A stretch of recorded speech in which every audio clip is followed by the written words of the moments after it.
Good evening, everyone, and thank you for joining me tonight on a special episode of Spanning the Need. I am your host, Anthony Spano. Tonight, we're going to talk about politics, the 900-pound gorilla in the room. As always, on any type of podcast or any talk today. Tonight, we'll have candidate for U.S. Congress, 13th District of Ohio, and former representative of the Ohio House of Representatives, Christina Hagan. Thank you for joining me tonight, Christina. Absolutely, Anthony. We're happy to be here. I'm glad. Well, let's start it off. Tell us a little bit about yourself and how you became to come into public service and where you are up till today. Yeah, absolutely. So I was raised locally here in Alliance, Ohio, on our family's third generation farm. I watched my family be involved in public service in all forms. I come from a family of firefighters, paramedics, EMTs. We're also heavily involved in the trades. I grew up doing service calls with my family. We're a small heating and plumbing business. We are actually raised in the apartment above our business. So pretty much everything was about service. My father was a township trustee, and he was a state legislator, so I had an excellent example. But people think for some reason that I went directly into his position. That's 100% false. I actually sought to serve and then had a lot of opposition from the party, believe it or not, initially. And they spent a lot of money running against me before I actually won. And I won, several years later, and actually went to serve in the state legislature as the youngest woman to serve in the history of the Ohio House. I did that while I was working 2 to 3 jobs to earn my college degree and be the first in my family to earn a college degree. We're a pretty normal blue collar family that just believes in being active and providing a conservative voice and representing our values. So I served in the state legislature from 2011 to 2018. My husband and I have had our 3 children that we have during that time frame. And over the last 2 years, since I concluded my 4 terms in the state legislature, I have been working in a nonprofit Christian ministry that actually sends help into the heart of abortion-minded communities. So we kind of just live out our faith, live out our values, and just are present in the community as much as we possibly can be as public servants. Okay. I like to ask this question to all politicians, and you're running against the incumbent Congressman Tim Ryan.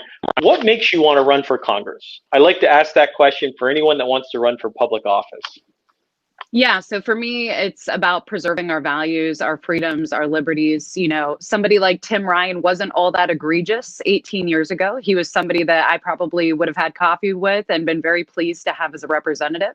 But this is a guy that was pro-life and pro-gun and anti-deficit spending 2 decades ago, and now he's voting with Nancy Pelosi 100% of the time.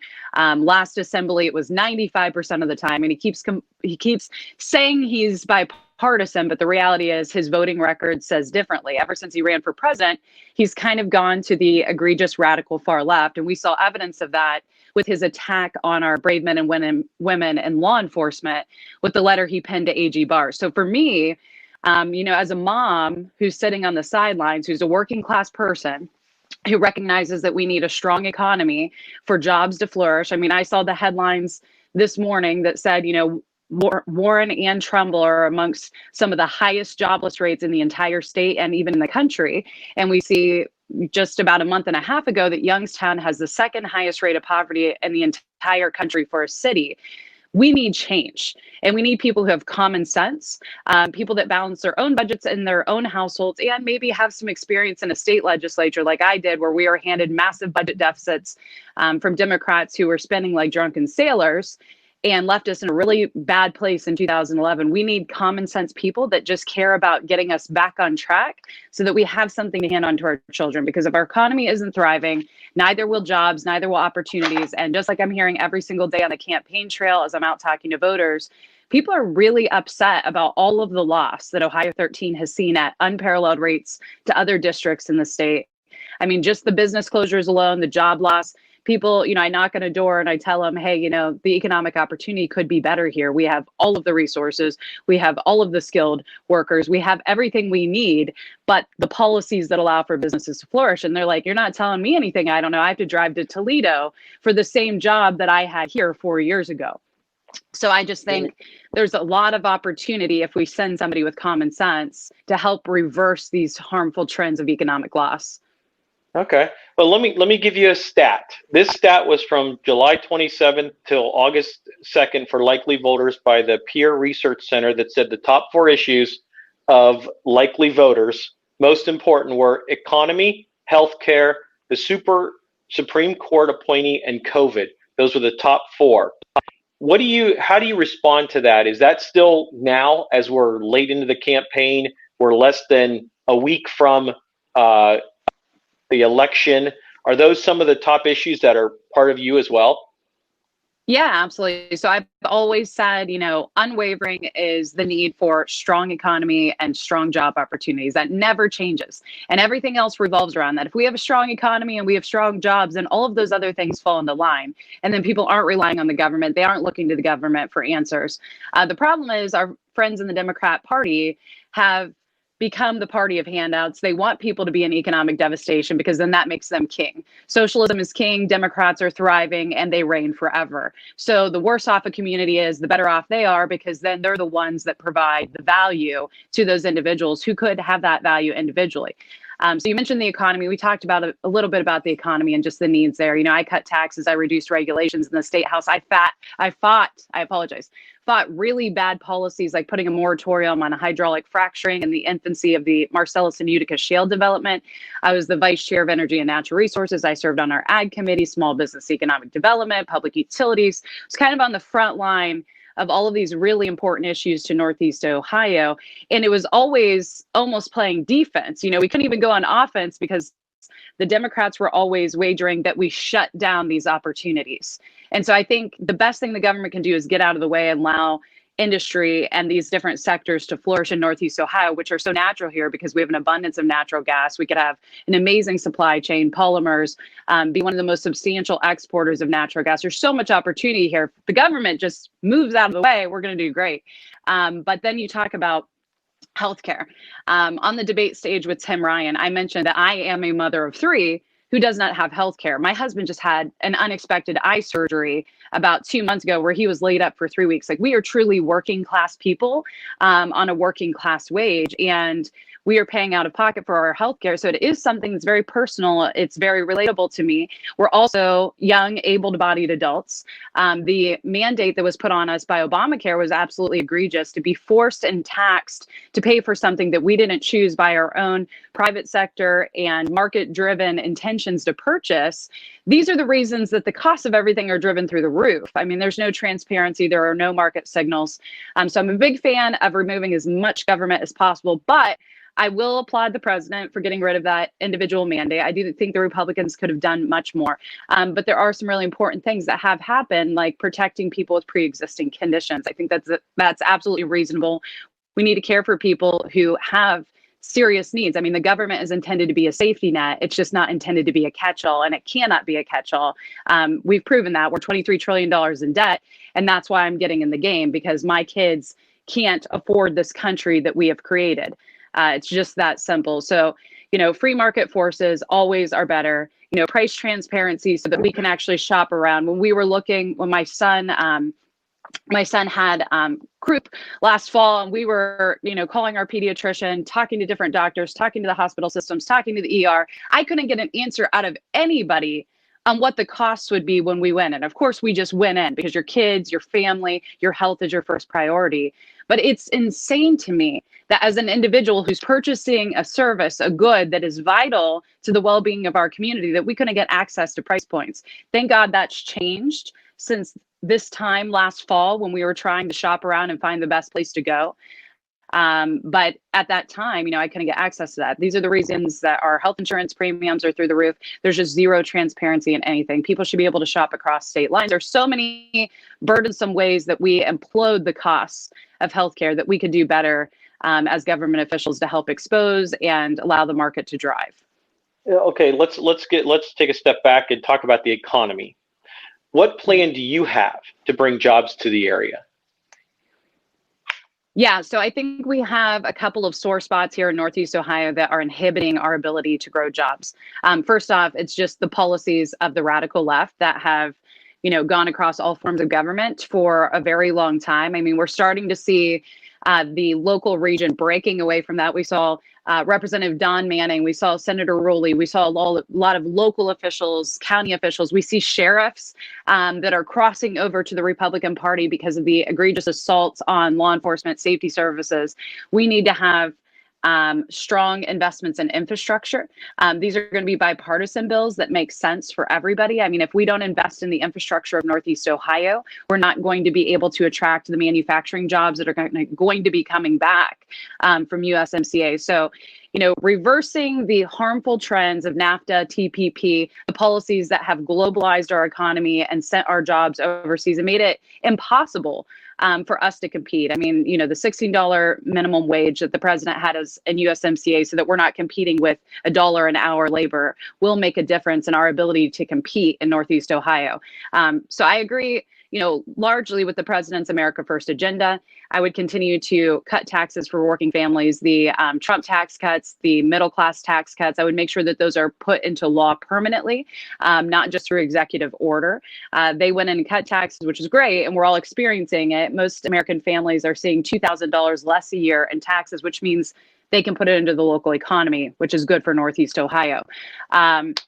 But also fight for some of the pensions that have been lost, because if we can restore pensions like the Delphi pensions and help them to get back on track, they can be investing locally. They're spending locally. That's discretionary spending that can help our economy. But mostly infrastructure, talking with the actual job investors, looking for exactly what they need from a niche standpoint to come along these investments and these opportunities, and then incentivizing people to do business here. The problem is the Democrats want to tax everybody out of business, and ultimately that's what they've done. Well, let me ask you this. You know that they're trying to do another bill in the House for a stimulus package. Do you believe that another stimulus package is good or not right now? So I have mixed emotions. Again, I'll tell you, working class family. I was working part-time for a ministry that I love dearly, so I could stay home and work remotely and raise my children. And my husband and I were making less this year in both of our incomes combined that we had ever made in one of our incomes any year previous, because we have 3 kids and we're making those intentional sacrifices. When we got our first stipend from the government this year, it was more money than we were bringing in on a regular monthly basis. I think the government has not right-sized this situation. They just blindly handed out a boatload of money. Everybody was scared. Everybody was vulnerable. They didn't know what was going to happen, how long it was going to take. So I don't fault them for acting the way they acted, but I do say we need to do a better job of meeting people where they are. And, again, I've said even when we want people to work and also not completely abandon what assistance they have, we want to incentivize them to go to work. A lot of people don't make the leap from welfare to work because it's too good to be on welfare. Like, it is a better incentive to be on welfare. We should be indexing according to somebody's income and what they need to raise their family and trying to help lift people up and out. So yes, I think that we can use a stipend of some sort. To the degree of what that stipend is matters, and it should be solely focused on relief for people who need it, not people who are working. My husband is an essential worker. He's a plumber and electrician. So he was still working, and we were both still working. And then we got a check from the government that was bigger than the check that we were getting every month on our own incomes. And so I just think the government can do better. It should do better. Shouldn't blindly be handing out checks. This debt will matter. It does matter. Unless we want to hand our butts to China, we need to get our financial house in order, but we do need to care for people that are in their greatest moment of need. And that means not having a ton of pork and a huge Democrat wish list put into these bills, but having it focused on relief for people who actually need it. Okay, let's move to healthcare. We talked a little bit about healthcare. What do you think either needs changed or that should be improved on healthcare? Yeah, absolutely. So I spoke to it a little bit earlier, but price transparency is huge. I think that both, in higher education and healthcare, we can do better by services, quality of services, and being able to shop around and drive competitive pricing and products and services. So I think price transparency 100% needs to be law of the land in every single state in this country. That will drive better outcomes. I think we should be able to shop across state lines. I think that if there is a better quality product at a cheaper rate that is coming from out of the country, we should be able to have access to it more readily if it meets the standards and the quality of care. However, having said that, Tim kind of attacked me on the debate stage about this. Like, she says we should bring our vital medical supply chains home. 100% we should, without question. We should have never been this vulnerable as a country. If anything's happened in the last year, we've seen that the America First agenda and mentality is the 100% right mentality, because look how vulnerable we were when this unknown virus forced a global pandemic, and then we're all left standing without PPE, basic medical necessities, and we're waiting on our greatest competitor, China, to deliver it to us. So yes, we should bring all those things home, but in the meantime, while we're working to have the right policies to grow those supply chains here at home, we should have access to a market that drives down the cost for Americans. I mean, I talked a little bit about epinephrine auto injectors. I carried a bill for this in the state legislature because we have high rates of allergies in our children. I mean, there are a lot of things we need to look at as far as underlying why we're seeing these spike in allergies, why we're seeing these spike in health conditions, et cetera. But on this issue, epinephrine auto injectors, also the distribution of naloxone for police officers when we were dealing with the opioid and heroin epidemic. Anytime the government gets involved, these things skyrocket. So there need to be some controls, less government intervention, more opportunity for individuals and patients. But that price transparency thing is something that my heart, that my mind always goes back to. Like, when we have the power to decide for ourselves, we can drive things. And then, of course, just reversing at large the harmful implications of Obamacare. I mean, this socialized medicine has driven down the quality. It's driven down the time that our medical professionals can spend in the room with us. My sister-in-law is a physical therapist, outpatient. I can tell you 80% of her time is spent doing paperwork. This is not American healthcare. This is the opposite of healthcare.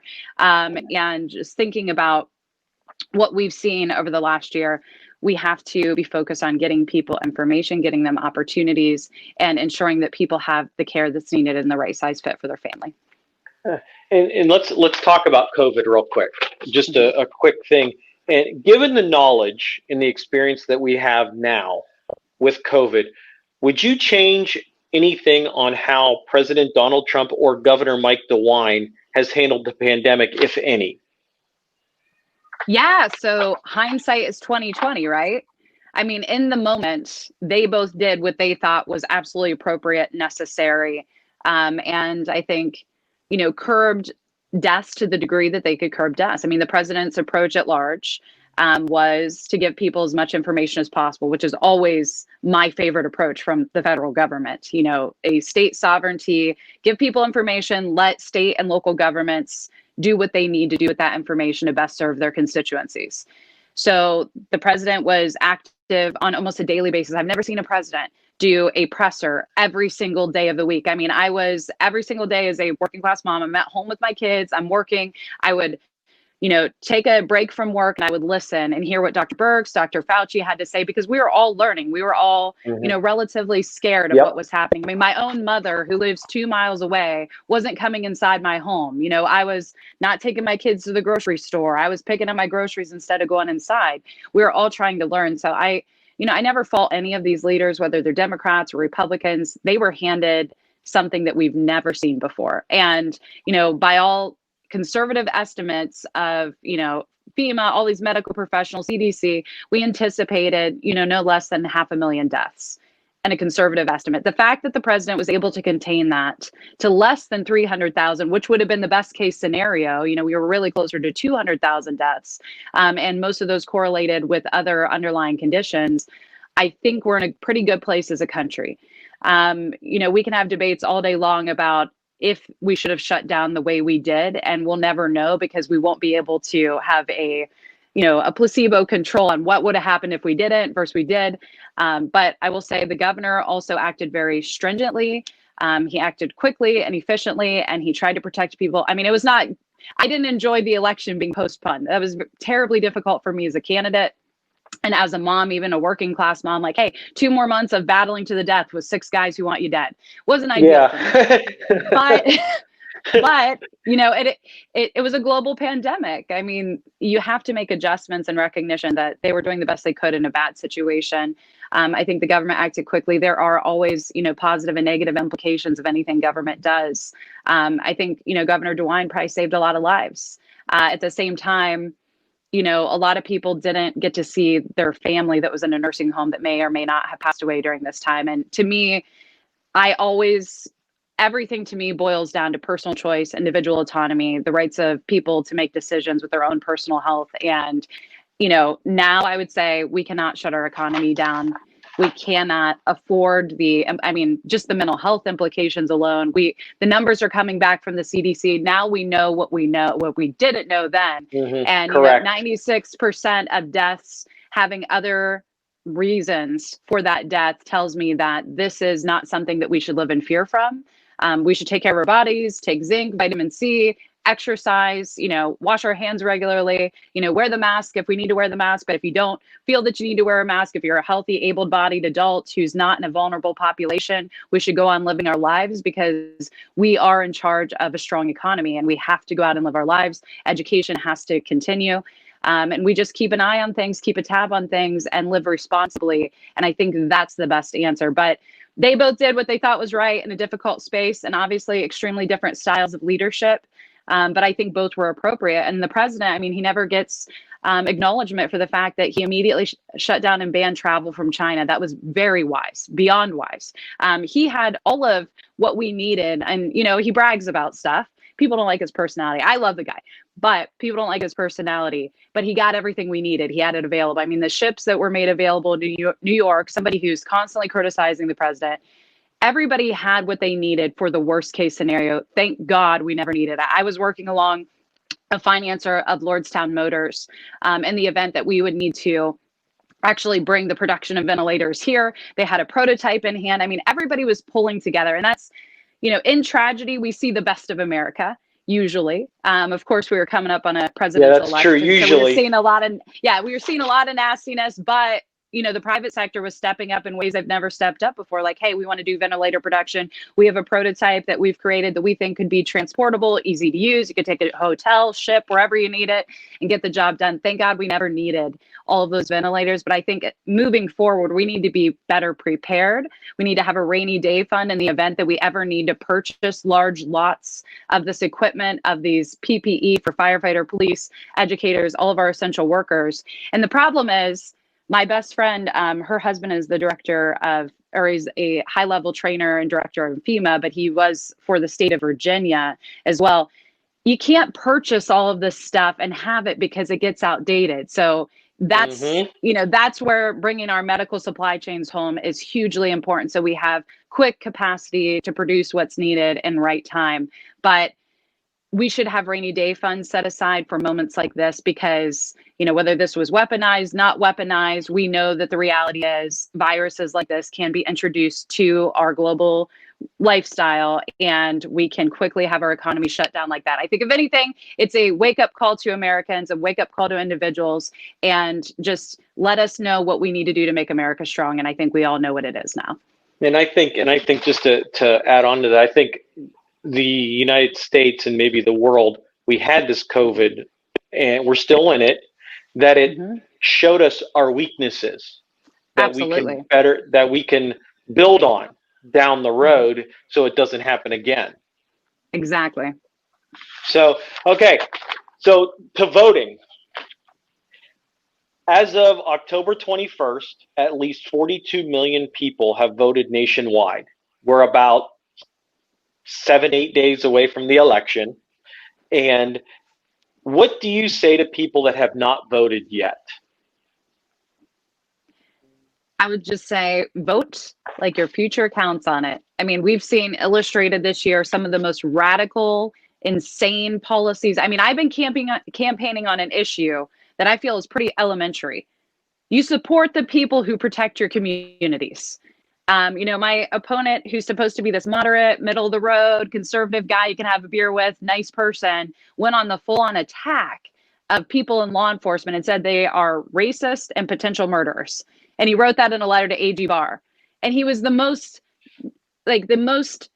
noticeable person on there. It was like 15 random legislators of a plus 400 body member chamber, and 15 people felt it necessary to write this letter. We're living in extremely radicalized times. where people genuinely want to defund the police. They think we'll live in a better world if the police are defunded. We know that's not true. That's insane. And every walk of life disagrees, especially the people that are in the communities that need policing the most, that know, the egregious violent acts of their neighbors. I mean, we need that thin blue line without question. It is a matter of civility, it is a matter of keeping our communities sane. And to think that there is a movement to disband the police, to bring in social workers, because our social workers are already underfunded and overworked, but they're going to do a good job replacing the police.